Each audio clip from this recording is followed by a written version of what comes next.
Dios les bendiga, soy el pastor Gilberto Gutiérrez de la Iglesia Bautista Oreb de la Ciudad de México. Me da mucho gusto saludarlos en este martes 5 de abril 2022. Estamos con la serie La vida sigue. Les comparto una poética descripción del transcurrir de la vida humana, incluyendo el envejecimiento y la muerte. Se encuentra en el libro del Eclesiastés. Dice así: Acuérdate de tu Creador en los días de tu juventud, antes que vengan los días malos y lleguen los años de los cuales digas, no tengo en ellos contentamiento. Y aquí comienza la descripción de la vejez. Antes que se oscurezca el sol y la luz y la luna y las estrellas y vuelvan las nubes tras la lluvia, cuando temblarán los guardas de la casa y se encorvarán los hombres fuertes y cesarán las muelas porque han disminuido y se oscurecerán los que miran por las ventanas y las puertas de afuera se cerrarán por debajo del ruido de la muela. Cuando se levantará la voz del ave y todas las hijas del canto serán abatidas, cuando también temerán de lo que es alto y habrá terrores en el camino, y florecerá el almendro, y la langosta será una carga, y se perderá el apetito, porque el hombre va a su morada eterna, y los endechadores andarán alrededor por las calles. Antes que la cadena de plata se quiebre, y se rompa el cuenco de oro, y el cántaro se quiebre junto a la fuente, y la rueda sea rota sobre el pozo, y el polvo vuelva a la tierra, como era, y el espíritu vuelva a Dios que lo dio. Vanidad de vanidades, dijo el predicador. Todo es vanidad. Eclesiastés 12, 1 al 8. Sé que hay que leerlo otra vez y analizar las cosas, y cuando va hablando de cómo envejecemos y cómo se tiemblan nuestros brazos y nuestros hombros y se encorvan, y los que miran por las ventanas los ojos se oscurecen y no podemos hablar bien y no tenemos una buena voz, todo es una descripción poética hermosa del envejecimiento, pero nos lleva incluso hasta la muerte. Vuelva a Dios. El espíritu vuelva a Dios que lo dio. Y luego dice, vanidad de vanidades, y la idea es lo absurda de la vida o lo vano de la vida sin Dios. Pero con Dios, por supuesto, la vida es diferente. No hay duda, los seres humanos envejecemos y eventualmente morimos. Esto es algo inevitable y la única manera de superar esa condición, y me refiero a superar en el sentido de enfrentarla y pasar por encima de eso y ser felices a pesar de esa condición, la manera de superarlo es orientar nuestra vida más allá de la existencia terrenal. Ahorita voy a explicar mejor eso. El devocional de hoy tiene una enseñanza que nos ayuda con esta necesidad. Recuerdan que hemos llamado esta parte de los devocionales Sobrevivamos al dolor, y estamos estudiando un duelo muy particular del pueblo entero con respecto a la vida de Josué. Esta es la segunda parte. En esta tarea de aprender de los duelos de algunos personajes bíblicos, nos hemos acercado al pueblo hebreo cuando precisamente experimentó el duelo causado por la muerte de su líder, Josué. Recordemos quién es Josué. Es uno de los 12 espías que inspeccionaron la tierra prometida. Fue estratega militar, discípulo de Moisés, sucesor de Moisés en el liderazgo del pueblo. El valiente que exhortó al pueblo para que fueran fieles a Dios, les dijo: y si mal os parece servir a Jehová, escogeos hoy a quien sirváis, si a los dioses a quienes sirvieron vuestros padres cuando estuvieron al otro lado del río, o a los dioses de los amorreos en cuya tierra habitáis, pero yo y mi casa serviremos a Jehová. ¿Quién no recuerda esas palabras? Si es un nacido lector de la Biblia, estas palabras son famosas. Josué 24:15. Y también se trata, Josué, de alguien que murió e hizo necesario que en su libro alguien diera fe de su fallecimiento. Leamos el pasaje en donde está su acta de defunción. Dice así: después de estas cosas murió Josué, hijo de Nun, siervo de Jehová, siendo de 110 años, y le sepultaron en su heredad en Timnat Será, que está en el monte de Efraín, al norte del monte de Gaz. Y sirvió Israel a Jehová todo el tiempo de Josué y todo el tiempo de los ancianos que sobrevivieron a Josué y que sabían todas las obras que Jehová había hecho por Israel. Josué 24, 29 al 31. Estamos haciendo un acróstico, este es el pasaje precioso que nos está dando mucho que pensar, pero estamos haciendo un acróstico con el nombre de Josué para puntualizar las enseñanzas. Ayer aprendimos esta enseñanza: jamás olvidemos que un día moriremos. La letra J nos recuerda eso. Jamás olvidemos que un día moriremos, y hablamos de lo importante que es tener conciencia, conciencia de este transcurrir de la vida que culmina con la muerte.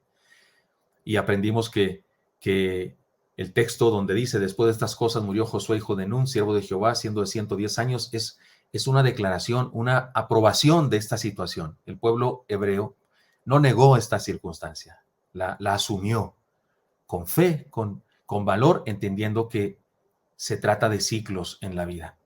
Y dijimos el día de ayer que cuando alguien muere, nosotros decimos: se fue de nuestra casa. Pero Dios dice: mi hijo preparó una casa para ti. Y el creyente que murió dice: ya estoy en casa. porque llega la presencia del Señor. Seamos conscientes de la muerte y sobrevivamos al dolor viviendo con sabiduría y a plenitud, porque la vida sigue. Así dijimos el día de ayer, pero hoy abordaremos una nueva enseñanza. Orientémonos por la eternidad. Orientémonos por la eternidad. O podemos decir, orientemos nuestra vida en pos de la eternidad, como usted guste. Pero la idea es la orientación hacia la eternidad. Los marineros antiguos se orientaban por las estrellas. Después surgió la brújula. El día de hoy se ocupan sistemas de posicionamiento global, ¿no es cierto? Como el GPS, que son las siglas de esta frase, sistema de posicionamiento global en inglés. La vida es una aventura que requiere una guía y debemos orientarnos para saber la dirección en la que navegamos. En vista de los peligros propios de la vida, incluyendo el peligro de la muerte, requerimos un punto de orientación fundamental y eterno. Un punto más allá de la simple geografía del planeta. Leamos el segundo versículo de nuestro pasaje, en donde se nos dice lo que el pueblo hizo con el cuerpo de Josué, y entenderemos dónde está nuestro punto de apoyo, dónde está nuestra orientación. Dice el texto, y le sepultaron en su heredad, en Timnat Será, que está en el monte de Efraín, al norte del monte de Gaz. Miren, las palabras de Efraín, que en este caso se refiere a un monte más que al nombre de una persona, y la palabra Gaz son sencillamente maneras de llamar a un monte. De hecho, las dos palabras significan algo así como un monte, pero un monte en particular. Pero la palabra con la que se nombra el lugar preciso donde sepultaron a Josué es muy interesante, es la palabra Timnat Será. Era una heredad, una especie de granja, tal vez una hacienda, simplemente una propiedad a la que Josué mismo había dado nombre. Ese nombre, Timnat Será, se lo puso Josué a ese lugar que él seguramente compró, poseyó, porque recuerdan que él es el que dirigió la conquista de la tierra prometida y a él le tocó eso. ¿Se acuerdan? Echaron suertes incluso para la posesión de la tierra y él a esa propiedad le puso Timnat Será. Pero resulta, esto es interesante, resulta que este nombre, Timnat Será, es del hebreo Timnat Serah, se podría pronunciar, pero no importa cómo se pronuncia, lo que importa es que significa una porción extra. Eso significa una porción extra. Podría significar también una porción abundante, o sea, más un pilón, un extra. También podría significar una porción que sobresale. Algunos piensan que hace alusión tal vez a un risco o una porción muy especial. Algunos incluso piensan que se trata de una porción de sol, que la palabra tiene cierta relación, cierta remembranza con respecto al sol, una propiedad muy soleada tal vez. Algunos incluso la interpretan, Timnat Será, como la palabra abundancia, o sea, algo más. La idea fundamental entonces de la palabra es precisamente algo más. O sea que Josué nombró esta propiedad como algo más. Él poseyó una cierta pedazo de tierra y a esa en particular le puso por nombre algo más. Se trata de un simple nombre, por supuesto. Este es el nombre que le puso Josué, le pudo poner otro nombre, ¿no? Le pudo poner Chihuahua como mi tierra, tierra de los perros o como sea. Pero para nuestro propósito, podemos darle un significado especial a este significado de Timnat Será, algo más. Y déjeme decirle que en un sentido real, todos nosotros sepultamos a nuestros parientes donde mismo que Josué fue sepultado. Porque, le explico, sepultamos a nuestros seres queridos en lugares especiales, ¿no es cierto? No en cualquier lugar. Ponemos señales para recordar que sus cuerpos fueron puestos ahí. Incluso en situaciones extraordinarias como cuando, no sé, cuando alguien anda perdido, cuando alguien anda de nómada o cuando alguien anda perseguido por alguien en otro lugar, en las guerras, por ejemplo, y mueren las personas, aunque no hay un lugar especial en su casa o en el panteón de la familia donde sepultarle, pero donde se le sepulta, se hace un montículo, se ponen piedras, muy a menudo se pone una cruz, porque sí, ponemos señales para recordar que los cuerpos de nuestros seres queridos fueron puestos ahí. Realizamos rituales o ceremonias en las que representamos nuestro amor por los que se nos han ido y lloramos por su ausencia. Hacemos un memorial cuando las personas mueren.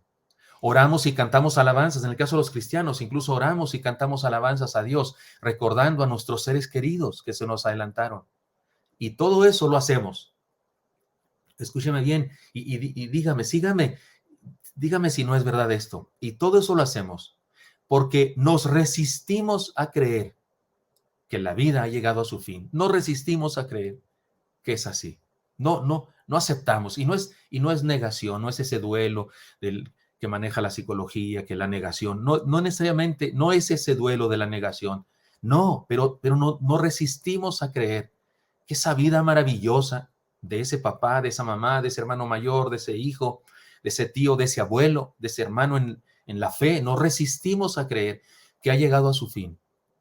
En todas las culturas y en casi todas las religiones se tiene la certeza de otra vida después de esta. Así que sepultamos a nuestros seres queridos en el mismo lugar que Josué fue sepultado, en donde en Timnat será, es decir, en algo más. Los sepultamos en la confianza de que hay algo más, porque creemos que hay algo más, porque entendemos que nos veremos más allá, porque sabemos que no es el fin. Nuestro GPS es la vida eterna. A eso llamo orientarnos en la eternidad. Nuestro GPS es la vida eterna. Nuestra estrella del norte es la gracia de Dios. Nuestra brújula son sus promesas. Y como dijo aquella ancianita, ¿recuerdan? Hay una frase que se usa el día de hoy, los políticos la usan mucho, mal usada, por cierto, pero se cuenta aquella historia de la viejita, perdone que se la vuelva a contar, la viejita que estaba por morir, ella sabía que iba a morir, el médico se le había dicho, mandó llamar al pastor, le dijo, pastor, quiero que en mi funeral se cante este canto y este otro, se lea esta palabra de Dios, quiero tener mi Biblia en mi pecho, mi Biblia, por favor, pastor, cerciórese que pongan mi Biblia en mi pecho. Y también le pido que le diga a mi familia y se cerciore que lo hagan, que me pongan en la mano un tenedor. La anciana le dijo al pastor, ¿quieres saber por qué, pastor? El pastor le dijo, sí, hermana, por favor, cuénteme por qué. Y la viejita dijo, porque cada vez que iba yo a esas comidas especiales donde me invitaba la gente y me daban de comer unos platillos riquísimos, me encantaba cuando el mesero venía, me quitaba el plato del plato fuerte y me decía, quédese con el tenedor. Y yo sabía por qué me decía eso, porque lo que seguía era un strudel de manzana o un cheesecake con zarzamora encima o algún platillo o una crema, o ¿cómo se llama? Leche frita española, un postre riquísimo y por eso necesitaba el tenedor. Quiero que tener ese tenedor en mi funeral, en mi féretro, y cuando la gente pregunte por qué la hermana tiene un tenedor, dígales, pastor, por favor, que porque yo estoy segura que lo mejor está por venir.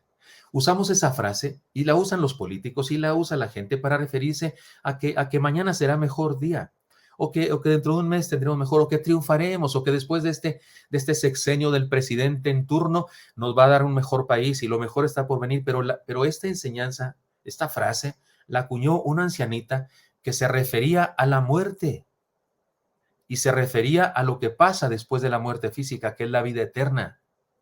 Ella pensaba en lo mejor está por venir, pero no se refería a tener éxito, a ganar el mundial o a comprar una casa más grande o a ganar mucho dinero, a sacarse la lotería. No, ella hablaba de ir a la presencia de Dios.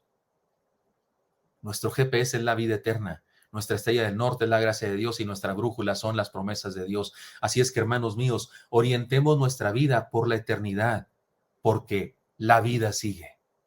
Señor Santo, pongo en tus manos a mis hermanos y mis hermanas y te pido que a todos nosotros nos ayudes a superar los duelos que esta pandemia nos ha dejado y que sigamos adelante con una orientación hacia la eternidad, sabiendo que esto en la tierra no lo es todo, que hay algo más, hay algo mejor, que lo mejor está por venir y es más allá, incluso de nuestra muerte. Bendice a mis hermanos y hermanas, te lo pido en Cristo Jesús. Amén. Espero que esto sea útil para usted y me encantaría encontrarle el día de mañana. Hasta pronto.